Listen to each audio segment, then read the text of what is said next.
Hello friends, నేను మీ Lavanya. Welcome back to my channel చెన్నూరమ్మాయి. ఈ వీడియో వచ్చేసి మన తిరుమలకి వెళ్తున్నాం కదా, ఆ ట్రిప్ పార్ట్ 2 అనమాట. పార్ట్ 1 ఆల్రెడీ పోస్ట్ చేస్తున్నాను. దాంట్లో వచ్చేసి వకులమాత గుడికి వెళ్ళింది అదంతా కూడా ఉందండి. చూడని వాళ్ళు చూడండి. ముందుగా వీడియో చూసే వాళ్ళందరూ వీడియోని లైక్ చేయండి, షేర్ చేయండి, సబ్స్క్రైబ్ చేయండి ప్లీజ్. ఇప్పుడు మేము ఎక్కడ ఉన్నామంటే దిగువ తిరుపతిలో ఉన్నాం అనమాట. అక్కడ చెకింగ్ ఉంటది కదా, కొండెక్కేటప్పుడు అక్కడ ఉన్నాము. మేము వకులమాత గుడి చూసుకొని తర్వాత కాణిపాకం చూసుకొని ఇక్కడికి వచ్చేటప్పటికి టైం అయితే 3 అయిపోయింది. బ్యాగ్లన్నీ చెకింగ్ అయిపోయిన తర్వాత అన్ని ఎత్తుకొని లోపల పెట్టేసుకొని బయలుదేరాము కొండకి. అసలు మేము ఇక్కడికి ఎప్పుడో రావాలి. కాణిపాకంలో దర్శనం అయితే చాలా అంటే చాలా లేట్ అయిపోయిందండి మాకు. కరెక్ట్ గా మేము వెళ్లే టైం కి స్వామివారికి నైవేద్యం పెడుతున్నారంట. దాదాపు 1.5 గంట సేపు కూర్చున్నాం అట్లాగే. ఇంకా అక్కడ నుంచి దర్శనం చేసుకొని బయటపడి వచ్చేటప్పటికి టైం అయింది మాకు. ఇంతవరకు మేము అందరం భోజనం కూడా చేయలేదు. సరేలే ఇంకెక్కడన్నా ఆగి తిందామని చెప్పి మధ్యలో ఒక టెంపుల్ వస్తుంది కదా, సో అక్కడ ఆగి భోజనాలు అయితే తిన్నాం అందరమే. ఇంకా అన్ని అయితే సర్దేసుకొని ఇంకా కొండకైతే బయలుదేరేసాం.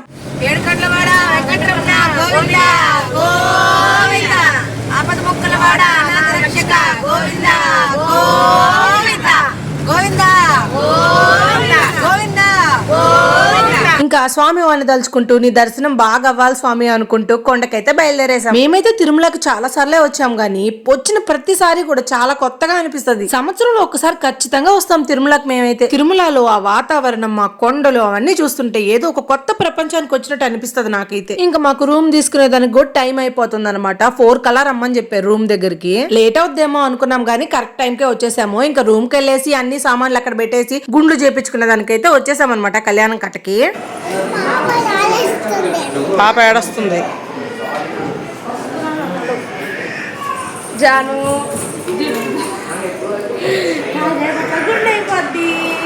మా జానుకోమ గుండు ఇప్పుడు అక్కడ పాప ఏడొస్తుంది అని చెప్పి నాకు చెప్తుంది. ఇప్పుడు ఈ వెట్ట ఏడొస్తుందో చూడాలా. జాను కోసం అయితే టోకెన్ అది తీసుకున్నాను అనమాట గుండు చేపించేదానికి. ఇంకా వాళ్ళైతే తలది తడుపుకొని తీసుకురమ్మని చెప్పారు. కూర్చోవడం అయితే బాగానే కూర్చుంది, బాగా ధైర్యంగానే కూర్చుంది. ఇంకెట్లా చేస్తుందో చూడాలా. జానడా గోవిందాను గోవిందా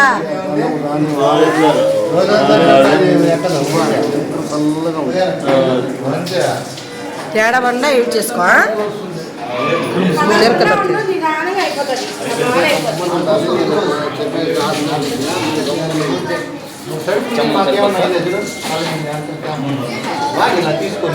జాను అయితే ఎంత కామ్ గా కూర్చొని తీపించుకుంటుందో నేనైతే అసలు షాక్ అయిపోయాను. ఈ పిల్ల ఎంత కామ్ గా తీపించుకుంటుందని. అసలు రచ్చ చేస్తుంది అనుకున్నా నేనైతే. ఇంతకు ముందైతే అసలు కొంచెం కూడా చేయి కూడా పెట్టనీలే వాళ్ళని. అంత కష్టం మీద తీసాం. ఇప్పుడు అంత ఈజీ అయిపోయింది ఫ్రెండ్స్. అంతా బాగానే తీపించుకుంది కానీ ఆ ఎంటికలు అనేది నోట్లోకి వెళ్తుంటే చాలా ఇసుగు పడిపోయింది తను.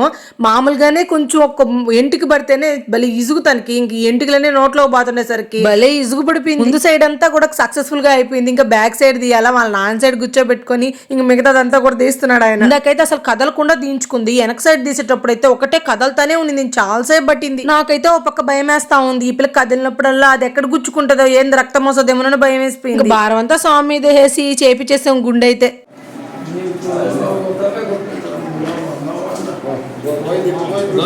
గోవిందాను గోవిందా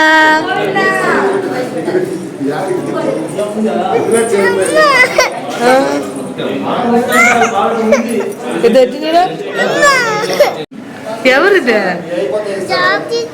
జాను గుండె అయిపోయింది. జాను జుట్టు గుండె అయిపోయింది. మంట పుట్టేస్తుంది. ఎవరిదే ఎవరిదే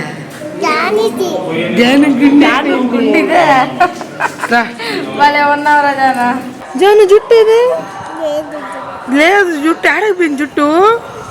జుట్టు ఇది జానుది ఎట్టపోయింది జుట్టు. జాను గుండు గుండు గుండు ఎట్లా గుండు అయిపోయింది.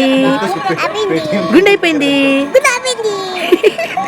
గుండె అయిపోయిన తర్వాత వాళ్ళ నాన్న వాళ్ళ పెదనాన్న వస్తే చూసి అస్సలు వాళ్ళ దగ్గరికి వెళ్ళా జాను అయితే. వాళ్ళనైతే కాసేపు అసలు గుర్తే పట్ల. కళ్యాణ్ కట్ నుంచి అయితే రూమ్ కి వచ్చేసి ఇంక అందరూ ఫ్రెష్ అయిపోయి ఏం తల దూక్కుంటా ఉంటే ఆ దువ్విని తీసుకుపోయి వాళ్ళ నాన్నకు దువ్వుతుంది. నాన్న నీ జుట్టేది నాన్న నడుతుంది వాళ్ళ నాన్నని. ఫ్రెష్ అయిపోయిన తర్వాత అందరికి ఆకలేసేసింది. సో వెంగమాంబకైతే వచ్చేసాం అందరం. మామూలుగా అయితే కూర్చోబెట్టి భోజనాలు పెడతారు. మాకేందో ప్లేట్లు పెట్టేసి అక్కడ సైడ్ పెడతా ఉంటే అక్కడ పెట్టించుకోమన్నారు. బఫే టైప్ లాగా పెట్టారనమాట. నేనైతే ఈ పద్ధతిలో భోజనాలు పెట్టడం ఇదే చూడడం ఫస్ట్ టైం. ఇలా ఎందుకు పెడుతున్నారండి అని అడిగితే ఆల్రెడీ టైం అయితే 10 అయిపోయింది. అయిపోయింది. సో లేట్ అయిన వాళ్ళకి ఇలానే పెడతారంట. మాకైతే తిరుమలలో ఈ విధంగా వచ్చి పెట్టించుకోవడం చాలా కొత్తగా అనిపించింది. ఈ పొంగల్ అంటే నాకు చాలా ఇష్టం ఫ్రెండ్స్, అందుకే 2 సార్లు అడిగి మరీ వేయించుకున్నాను. మామూలుగా బంతులో పెట్టేటప్పుడు అయితే వాళ్ళు ఆల్రెడీ పెట్టేసి ఉంటారు, మనం అడిగేదానికి ఉండదు కదా. ఈ రోజు ఏమేమి పెట్టారంటే పొంగలి, పచ్చడి, కూర కూడా పెట్టారు. క్యాబేజీ కూర నేను వేయించుకోలేదు. సో పచ్చడి పొంగలి వేయించుకొని అన్నం వేసుకొని సాంబార్ వేసుకున్నాను. జానుకు కూడా పొంగల్ భలే నచ్చేసింది. పొంగల్ ఒకటే తిన్నది, అన్నం అసలు తినలా జాను అయితే. సరేలే ఏదో ఒకటి తిన్నది కదా అని తృప్తి పడ్డాను. అందరం భోజనం చేసిన తర్వాత అట్లా కూర్చున్నాం అనమాట. ఎప్పుడు కూర్చున్నాం అన్నా కూడా ఇప్పుడు బిజీగా ఉంటది హాల్ అయితే. కరెక్ట్ గా మేము తినేసిన తర్వాత చాలా మంది వచ్చారు భోజనానికి అయితే. అప్పుడైతే బంతి భోజనం పెట్టారు అందరికి. నేనైతే హ్యాపీ, పొంగల్ 2 సార్లు వేయించుకున్నా కదా. ఇంకా అందరం భోజనం చేసుకుని బయటకి అయితే వచ్చేసాం ఫ్రెండ్స్. ఫస్ట్ అయితే షాపింగ్ వెళ్దాం అనుకున్నాము, కానీ మార్నింగ్ మాకు దర్శనం ఉంది. సో లేట్ అయిపోతుంది అని చెప్పి రూమ్ కి అయితే వెళ్ళిపోతున్నాం మేము. ఇంకా షాపింగ్ మాట అంటారా, రేపు దర్శనం అయిపోయిన తర్వాత ఈవినింగ్ వచ్చేసుకుంటాం షాపింగ్. సో రేపు దర్శనానికి వెళ్ళేది షాపింగ్ చేసేది అంతా కూడా ఇంకో వీడియో పోస్ట్ చేస్తాను. అదంతా కూడా పార్ట్ 3 లో వచ్చేస్తుంది. సో మీరందరూ అయితే వీడియో లైక్ చేయండి, షేర్ చేయండి, సబ్స్క్రైబ్ చేయండి. బాయ్.